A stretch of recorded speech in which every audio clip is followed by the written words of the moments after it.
자, 봐봐. 네. 제목이 발전과 지구 환경이잖아. 네. 발전. 이 발전이라는 표현은 뭘까요? 발전이요. 발전.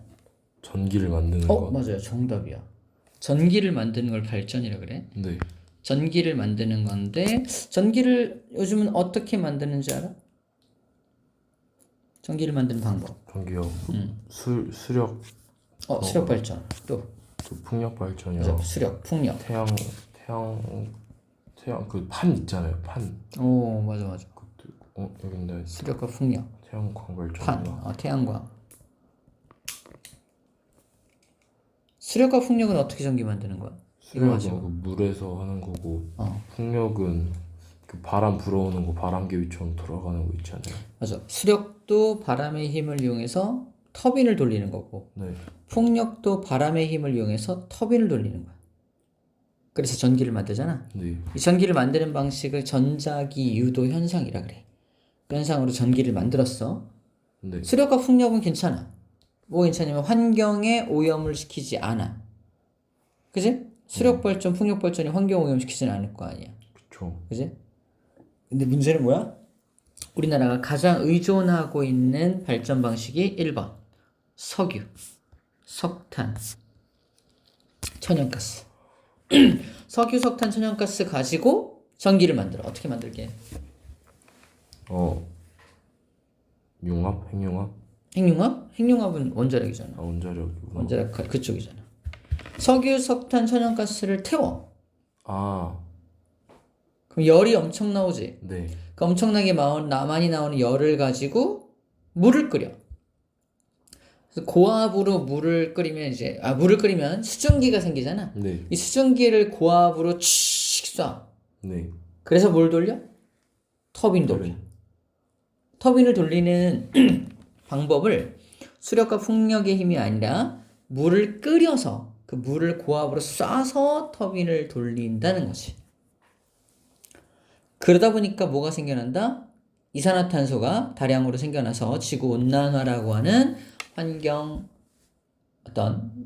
지구가 뜨거워지는 환경 문제를 일으키고 있다는 거지. 네. 그게 핵심 포인트야. 근데 우리나라가 제일 많이 의존하는 게 근데 석유, 석탄, 천연가스라는 거지. 네. 화력발전을 많이 의존하고 있다는 거야. 이 발전 방식을 화력발전이라 그래. 화력발전. 네.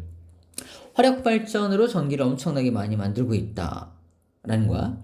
그럼 이 석탄, 석유, 천연가스를 앞으로 계속 이용해야 돼, 안 해야 돼? 안 해야 돼요. 안 해야 되죠? 네.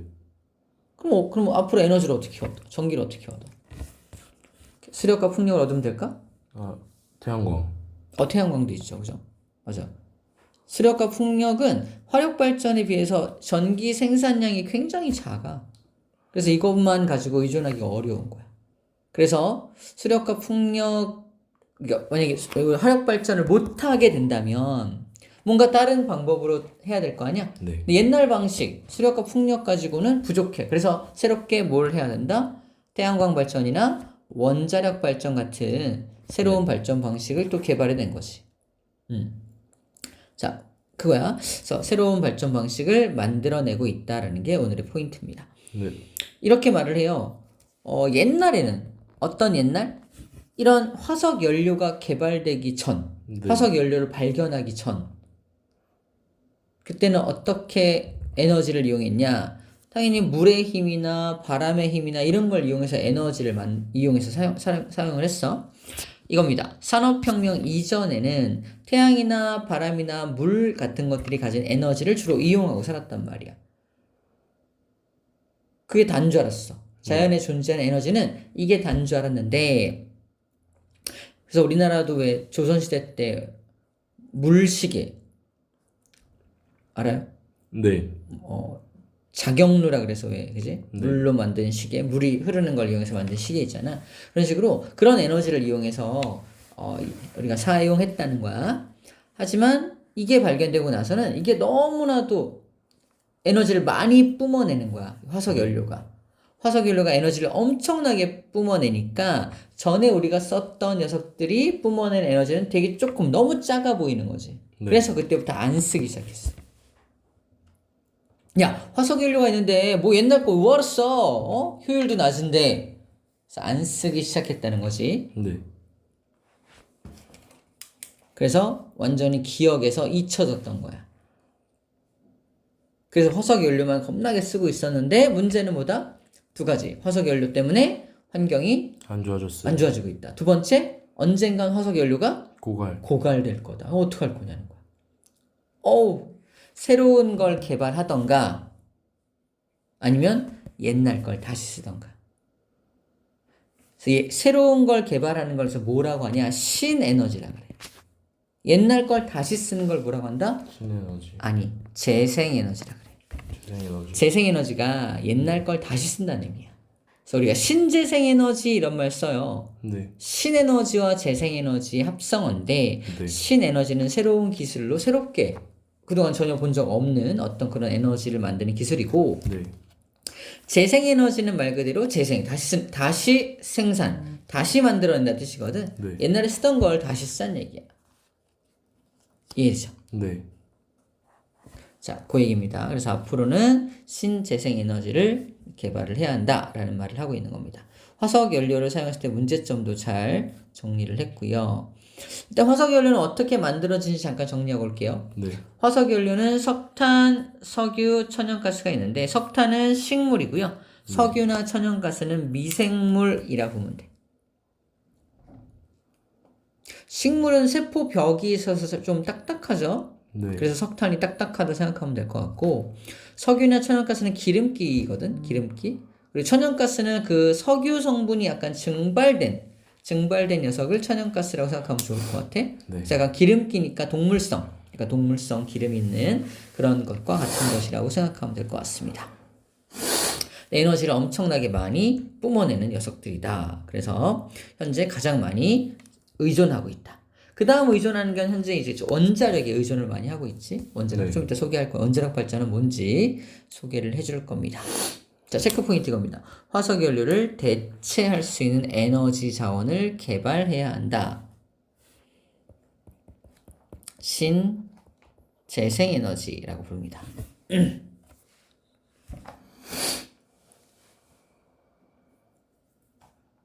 신에너지와 재생에너지가 필요하다.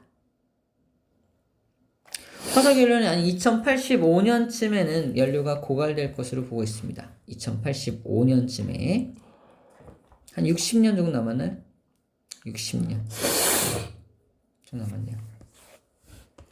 자, 화석연료를 대체할 수 있는 발전 방식을 이제 첫 번째 태양광발전 소개할 거고 핵발전 두 가지를 소개할 거고 또 세 번째 풍력발전도 소개할 건데 풍력발전 아까 말했던 재생에너지 있죠.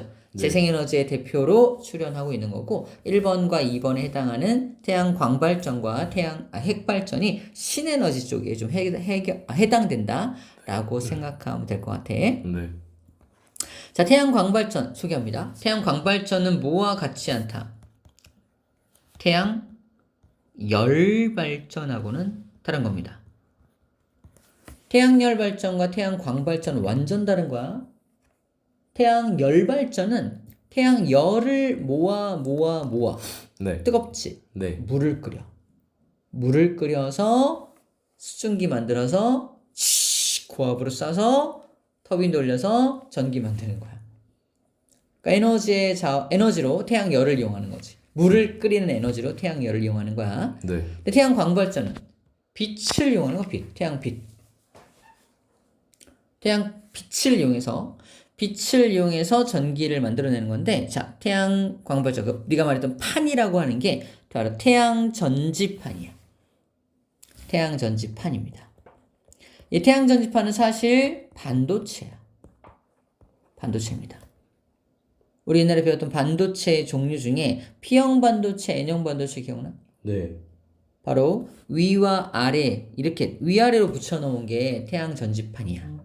위에가 N형 반도체, 아래가 P형 반도체를 연결합니다. 그래서 일종의 MP 접합, 다이오드 같은 느낌이야. 네. 그러니까 N형, P형이 있어. N형은 네거티브, 그래서 전자가 막 튀어나오는 거 알고 있나요? 네. P형은 양공이라서 양공이 튀어나오는 거 알고 있나요? 그래서 여기다가 햇빛을 태양광을 쪼이면 어떤 일이 발생하냐면 N형 반도체에서 전자가 막 튀어나와. 보이나요? 전자. 네. 전자가 막 튀어나와. 자유전자가 발생하게 됩니다. 그 발생한 자유전자가 어디 모이게 되냐면 N형 반도체 위에 붙어있는 여기 전극이라는 곳에 모이게 돼요.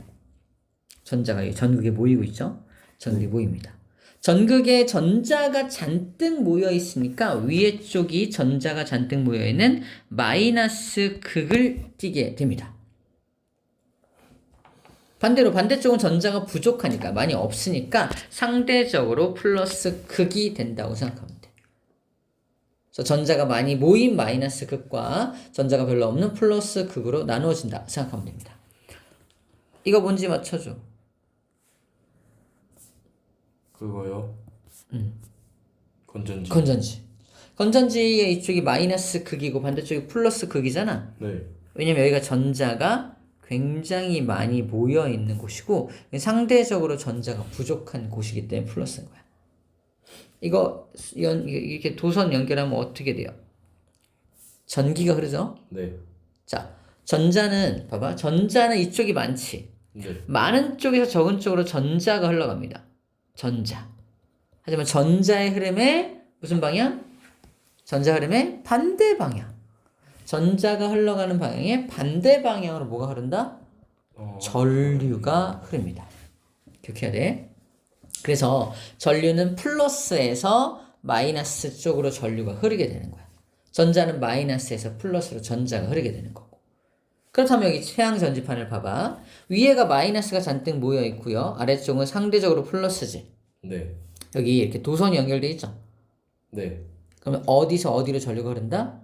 플러스에서 마이너스 이런 방향으로 전류가 흐르게 되겠네. 네. 정리하면 태양 전지판을 준비한 다음에 햇빛, 태양광을 쪼이면 한쪽이 마이너스가 되고 한쪽이 플러스가 되죠. 네. 그래서 전기가 흐르는 거야. 빛을 쪼였더니 전기가 흐르더라. 그래서 태양 전지라는 말이 건전지처럼 마이너스 극과 플러스 극이 만들어지는 거야. 태양광에 의해서. 그래서 이름이 태양 전지판이라고 불러주는 겁니다. 그래서 전류 방향이 있어요. 이런 방향 보이나요? 네. 체크. 전류 방향이 이렇게 전류가 흐른다는 걸 보여주고 있죠. 이 전류 방향이 바뀌나요, 안 바뀌나요? 전류 방향이요? 안 바뀌어요. 안 바뀌지. 항상 플러스에서 마이너스가 흐를 거 아니야. 네. 그래서 전류 방향이 바뀌지 않는 걸 뭐라고 한다? 체크. 직류라고 합니다. 되게 특이한 거야. 그동안 우리가 알고 있던 모든 발전 방식, 우리가 말했던 수력 발전, 풍력 발전, 심지어 원자력 발전까지 모두 다 교류. 왔다 갔다. 맞아. 교류가 만들어지거든. 근데 얘는 태양광만큼 보다 AC, 아니다. DC, 직류가 만들어진다라고 말하고 있는 거야. 태양광은 DC. 네. 원자력과 풍력, 수력 전부 다 AC입니다. DC와 AC를 잘 구분하고 있네요. 좋아요. 네. 그래서 직류가 DC가 발생된다라는 겁니다. 네. 장점과 단점이 있는데 장점은 쉽게 에너지를 얻을 수가 있죠. 네. 태양은 항상 떠 있으니까. 환경 문제 있어 없어? 없어요. 없겠네. 사실 그리고 진동 소음 봐봐. 터빈을 돌리면 돌아가는 소리가 나요. 그죠? 진동 소음이 발생하는데 이런 진동과 소음 발생할 일이 없겠죠? 수명도 길고 유지 보수도 간편합니다. 유지와 보수가 간편한 이유는 고장날 수도 있잖아. 네. 근데 이게 단위체로 돼 있어. 무슨 말이냐? 이게 고장났어? 얘만 교환하면 돼. 만약에 냉장고가 고장났어. 어떻게 해야 돼요? 냉장고를 뜯어서 냉장고에 해당하는 부품 이만큼을 교체해야 되지. 네. 근데 얘는 하나하나 되게 셀 단위, 이 작은 셀, 네. 셀이 모여서 모듈이 되고, 모듈이 모여서 어레이가 됩니다. 고장났어, 얘가. 요거 하나만 띡 교체하면 돼. 그래서 보수가 간편하다라고 말하는 겁니다. 이것도 기억해야 돼. 셀이 모여서 모듈이 되고, 모듈이 모여서 어레이가 된다라고 표현합니다. 태양 전지판의 단위야. 네. 태양 전지판 하나하나를 뭐라고 한다? 셀이 모인 걸 모듈이 모인 걸 어레이. 하나가 모인 게 셀, 둘이 더 많이 모인 게 모듈, 더 많이 모인 게 어레이죠. 네. 글자 수가 하나, 둘, 셋. 글자 수가 많을수록 더 큰 단위다라고 할 수 있겠네요. 네. 장점만 있냐? 단점도 있습니다. 단점. 태양이 항상 뜨는 건 아니지. 네. 밤에는 전기를 만들 수 없다. 네. 그리고 여름에는 전기가 많이 만들어지는데 태양이 좀 적게 떠 있는 일조 시간이 적은 겨울에는 아무래도 전기를 많이 만들 수가 없다. 없겠네요. 그래서 계절의 영향을 받고요. 일조량의 영향도 받습니다. 또 맑은 날은 전기 많이 만들지만 흐린 날은요. 많이 못 많이 못 만들겠네요. 그죠? 날씨 영향도 좀 받겠네요. 그죠? 네. 밤에도 못 만들고요. 그지? 발전 시간이 제한적이다. 발전하는 시간 제한적입니다. 환경 영향도 많이 받고요. 발전 효율이 높을 것 같아, 낮을 것 같아? 낮습니다. 발전. 그러니까 전기를 만드는데 화력 발전을 따라가지 못하는 거야. 화력 발전은 정말 많은 에너지가 나오잖아. 그걸 못 따라갑니다. 그래서 이거를 화력 발전만큼 전기를 만들려면 어떻게 해야 돼? 넓은 설치 면적이 엄청나게 많이 깔아놔야 돼. 넓은 설치 면적이 필요합니다. 그러다 보니까 뭐가 많이 된다? 비용이 처음에 설치하는 비용이 많이 들겠지? 네. 또 얘가 판이다 보니까 햇빛을 반사시켜서 사람들이 사는 마을이나 가축이 사는 곳에 빛을 반사시켜 버릴 수가 있거든? 굉장히 큰 스트레스를 받을 수가 있대요. 이거 너한테 계속 거울로 막 빛을 계속 비춰. 네. 스트레스 받을 수 있겠죠? 네. 그게 그런 피해를 줄 수도 있다라는 게 단점으로 지적되고 있습니다. 아, 이게 태양 광발전이구나 라는 거야.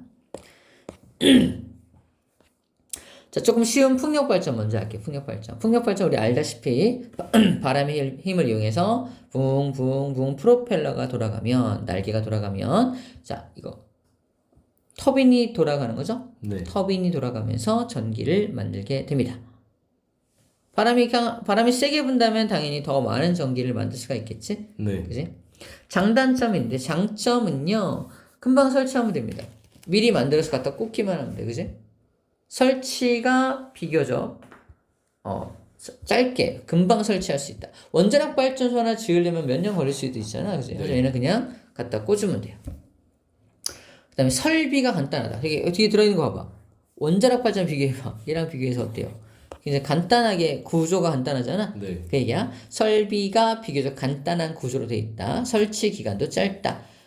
그다음에 전기를 만드는데 돈이 들어가는 건 아니지. 네. 그래서 전력을 생산하는데 돈이 들어가지 않는다. 되게 저렴하다. 환경 오염 당연히 일으키지 않습니다. 전기를 만들 때 돈이 많이 드는 게 뭐겠어? 화력 발전이겠지. 네. 화석 연료를 사야 되니까. 그리고 네. 원자력 발전은 상대적으로 화력 발전에 비해서 돈이 좀 적게 들어. 우라늄이라는 녀석을 갖고 와야 되긴 하는데 조금 적게 듭니다. 하지만 장점만 있는 거야. 단점도 있습니다. 바람이 안 부는 날도 있잖아. 네. 그런 날은 전기를 못 만들겠죠? 네. 그래서 1년 내내 얘는 얼만큼 전기를 만들 수 있니라고 한다면 1년 내내 바람이 부는 양을 내가 예측할 수가 없죠. 그래서 예측이 안 돼. 정확히 예측이 안 됩니다. 예측이 어렵다. 얘가 얼마만큼의 전기를 만들어낼지 예측이 좀 어렵다라는 겁니다. 하지만 화력 발전 같은 경우는 내가 터빈을 돌릴 거잖아. 네. 내가 얼마만큼의 전기로 얼마만큼의 에너지로 이렇게 만들 거라는 게 딱 정해줄 수 있죠. 네. 내가 예측할 수 있단 말이야. 정확히 예측할 수 있습니다. 그래서 국가의 전기가 이만큼 필요해. 근데 이걸 다 풍력에 의존할 수는 없어요. 없어. 못 만들면 어떡해. 네. 나라가 마비되는 거겠지. 네. 그래서 어느 정도는 예측 가능한 어떤 시스템도 갖추고 있어야 되고 이런 보조수단으로 좀 사용을 하는 게 좋겠다라는 겁니다. 네.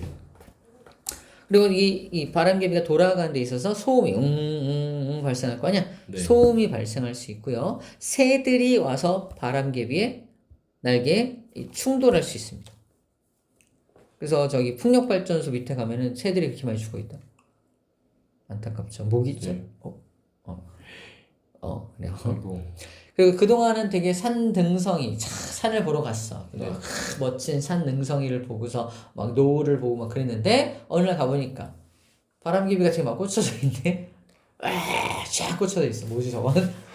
그걸 보러 간 건 아닌데, 그지? 네. 그래서 일부 어떤 사람들에게는 자연 경관이 훼손됐다라고 비판받기도 합니다. 쟤 때문에 다 망쳤어. 이렇게 자연 경관이 훼손될 수 있어. 강원도에 많지 않아요? 많아. 거기 바람이 많이 부니까 그쪽에 많이 설치를 하죠. 자, 이제 금강으로 갈까요? 우라늄을 이용해서 전기 만드는 게 핵발전인데 연료가 있는 우라늄이야. 우라늄을 이렇게 잔뜩 준비합니다.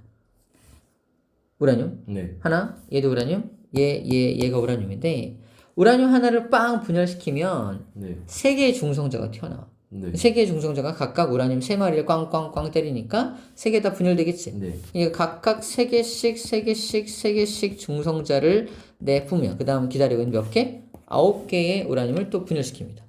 9개는 또 27개. 네. 그럼 연속적으로 우왕 분열될 거 아니야? 네. 이걸 연쇄 반응이라 그래. 연쇄 반응. 연쇄 반응이 일어납니다. 연쇄 반응이 일어나면서 어마어마하게 많은 에너지가 다량으로 방출되겠지. 네. 그 에너지를 이용해서 뭐 한다? 물 끓인다. 결국은 물 끓이는 거야. 결국은 물을 끓여서 증기를 만들어서 터빈을 돌리고 있는 모습입니다. 결국 물을 뭐로 끓일 거냐가 중요한 거야. 네. 무엇으로 물을 끓일 것이냐가 중요합니다. 그러다 보니까 굉장히 많은 열이 발생할 거 아니야? 그 열을 식히기 위해서 냉각기도 필요한데 바닷물을 이용해서 냉각을 시켜요. 그래서 이 원자력 발전소는 어디에 설치한다? 바닷가. 바닷가 근처에 설치합니다. 자, 특징 볼게. 특징은 뭐냐면 처음 이 첫 번째 우라늄을 분열시켜야 될 거 아니야? 네. 그때 중성자를 쏩니다. 네. 문제입니다. 중성자의 속도가 빨라야 할까요? 느려야 할까요? 중간 속도요? 빨라야 돼요. 처음 틀렸습니다. 느려야 돼. 아이고. 느리게 쏴서 흡수시켜야 돼. 약간 스파이 같은 느낌이에요. 스파이가 잠입해서 나라를 분열시킨 느낌이어야 됩니다. 이제 강하게 꽝 때린다고 해서 분열되지 않아. 빵 때리는 게 아니라 슥 들어가게 해서 빵 안에서부터 분열되게 만든다 라고 생각하면 돼. 그래서 느린 중성자를 쏩니다. 느린 중성자를 쏴요. 네. 처음에 나와있죠. 느린 중성자 체크. 느린 중성자를 충돌시킨다. 처음에 느린 중성자를 착 충돌시키는 거야. 그게 빵 터지겠지? 네. 빵 터지면서 나온 세 마리의 요 중성자는 네. 빠를까 느릴까? 빨라요. 빠르겠지. 폭발에 의해서 나온 거니까 빠를 수밖에 없을 거 아니야. 네. 그래서 이제 이 빠르게 지금 진행하고 있는 세 마리 중성자는 그 다음 우라늄을 또 분열시킬 수 있어 없어? 없어요. 못하지. 빠르니까. 그래서 중간에 여기를 지나가게 합니다. 바로 물이야. 어떻게 되겠어? 느려지겠지. 그래서 물을 뭐라고 한다? 감속제라고 불러주고요. 여기 나와 있습니다. 감속제. 그래서 흑연이나 물 같은 물질을 이용해서 속도를 줄여줄 필요가 있는 거야. 중성자의 속도를 느리게 해야 됩니다. 그래야 그 다음 것들을 또 연쇄 반응 일으킬 수 있는 거야. 연쇄 반응을 일으킬 수 있는 겁니다. 그래서 감속제로 물을 이용하게 됩니다. 이때 이용한 물은 당연히 방사능에 노출된 물일 테니까 후쿠시마에서 방류하는 물이 이겁니다. 이걸 방류하는 거야. 이렇게 오염된 물, 약간 오염수가 맞겠지? 이렇게 방사능에 노출된 물을 방류하게 되는 거죠. 그죠? 네. 그럼 세 개가 또 분열되고 또 꽝 터지면서 세 개의 빠른 중성자가 나오는데 또 감속제를 통과시켜서 또 느리게 해서 27개 뒤에 기다리고 있는 우라늄을 또 분열시킬 수 있거든요. 연쇄 반응을 쫙 일으킵니다. 근데 이걸 잠깐만 놔두면 27개, 뭐 50몇 개, 이렇게 100몇 개, 150 이렇게 발표할 거 아니야. 네. 나중에 통제가 안 될 거 아니야. 에너지가 어마어마하게 나올 텐데 통제가 안 될 거 아니야. 네. 아 몰라 냅둬 던져버려. 어떨까? 큰일 나요. 큰일 나지. 그게 원자폭탄이야. 아. 연쇄 반응 그냥 계속 쭉 해. 와. 놔버린 거지. 그래서 이게 폭탄이 될 수 있어. 그렇게 만든 폭탄이 원자폭탄이다 생각하면 됩니다. 우리나라 우리 전 지구적으로 2번 썼어. 언제 썼지? 일본. 일본에만 2방 떨어졌어. 히로시마랑 나가사키인가? 네. 2군 떨어졌지, 그지? 그리고 나서 안 쓴 이유가 뭔지 알아? 그게 1950년대잖아. 네. 아닌가? 맞지? 50년대 아닌가? 45년인가? 45년인가 보다. 45년? 네. 우리나라가 해방될 때쯤이잖아. 네. 그쯤인 것 같아. 아무튼 그런데, 그 뒤로 원자폭탄을 쓰지 않았어. 핵 보유국은 많아. 하지만 핵을 함부로 쓰진 못해. 않고 있어. 왜 그러지? 위험성. 맞아. 일본에 떨어뜨려 봤더니 너무 잔인한 거야. 상상 이상으로 너무 잔인한 거야. 그 후유증도 너무 심해. 그 대회에서 끝나는 게 아니라 그 다음 때까지 유전돼. 너무 인류에게 너무 잔인한 겁니다. 그래서 지금 안 쓰고 있는 거야. 그래서 항상 위협할 때만 쓰지. 터뜨린다. 이씨. 하지만 함부로 지금 못 쓰고 있는 거야. 약간 미친 사람이 쓸 수 있겠죠. 그죠? 그런 사람이 나오면 안 되겠지. 인류가 멸망할 수 있습니다. 조심해야 돼. 그래서 이거를 그냥 놔두면 안 되겠죠. 이 안에도 그럼 그냥 놔둬버리면 큰일 나잖아. 네. 그래서 이 안에도 뭐 하는 게 필요하다? 이거를 통제시키는 게 필요한데 그게 바로 뭐다? 바로 제어봉입니다. 제어봉. 제어봉을 이렇게 꽂아 놓으면은 빵 튀어나온 중성자가 제어봉에 흡수가 돼. 제어봉에 따다다당 흡수가 돼버리면 더 이상의 연쇄 반응이 일어나지가 않겠지. 그래서 연쇄 반응의 속도를 조절하는 데 있어서 제어봉을 이용합니다. 카드뮴이나 붕소 같은 걸 사용한다. 이건 기억해야 돼. 카드뮴이나 붕소 같은 것들을 사용해서 이 제어봉으로 이용한다. 하는 겁니다. 자, 이렇게 핵 분열. 핵이 분열하잖아. 핵 분열할 때 발생되는 에너지를 이용해서 전기를 생산하는 걸 핵발전이라고 합니다. 물론 핵 융합을 이용한 발전도 있는데 지금 핵 분열 발전을 더 많이 사용하고 있고, 아니 얘가 분열되면 왜 에너지가 나옵니까? 했을 때 우리 옛날에 배웠던 분열될 때 뭐가 사라진다? 질량이 좀 사라지고 사라진 질량이 뭐로 변환된다? 에너지로 변환되는 겁니다. 오케이. 장단점만 정리하면 되겠네요. 장점. 연료비가 저렴합니다. 네. 화력발전에 이용한 석탄, 석유, 천연가스보다 훨씬 더 저렴하다. 얼마나 저렴하냐면 저렴보다 이거부터 하자. 에너지 효율도 굉장히 높아요. 많은 에너지가 나옵니다. 에너지가 굉장히 많이 나와. 그래서 저렴하면서도 에너지가 많이 나오니까 이게 현재로서는 가장 이상적인 전기 만드는 방법이다. 단 나쁜 점이 뭐 그거죠? 방사능 오염물질이 나온다는 네. 그런 게 나쁜 점인 거지. 네. 자, 얼마나 효율적이냐 이게 나와 있어요. 우라늄 1g 가지고 에너지를 만들면 뭐를 대체할 수 있다? 석유 1800리터나 석탄 3톤을 태울 때 발생하는 에너지를 대체할 수 있다. 우라늄 1g만 가지면. 대단하죠? 그러니까 좀 되게 저렴하겠네요. 환경 문제 배출하지 않겠죠? 환경 문제 전혀 일어나지 않습니다. 환경 문제라는 건 이때 말하는 환경 문제는 이산화탄소를 배출하지 않는다는 거야. 이산화탄소를 배출하지 않아서 지구 온난화는 발생시키지 않아. 지구 온난화는 발생시키지 않아. 대신에 다른 문제가 생기는 것뿐이지. 자, 문제점 바로 갈게요. 자, 뭐다? 이겁니다. 방사성 폐기물이 생겨가지고 방사능 유출 및 방사성 폐기물 문제가 생기게 됩니다. 또 이게 뜨거워진 걸 바닷물 가지고 막 식히잖아. 그럼 바닷물의 온도가 올라가요. 그럴 수 있겠지. 바닷물의 온도가 올라가면 아무래도 바다에 녹아있는 이산화탄소가 나올 수도 있으니까 또 환경오염, 지구온난화를 또 일으킬 수도 있습니다. 사실 연결돼서 온도가 상승할 수 있다는 거야. 그 우라늄도 언젠가는 다 고갈되겠지. 네. 그래서 이거 항상 몇십억 년 동안 우리가 이용할 수 있는 자원은 사실 또 아닌 거야. 그래서 언젠간 또 우라늄과 같은 것들을 대체할 수 있는 다른 걸 개발해야 되긴 합니다. 언젠간 또 없어진다까지가 이것의 단점으로 제시가 되고 있습니다. 오케이, 개념 확인 문제 바로 풀어볼게. 다 했다.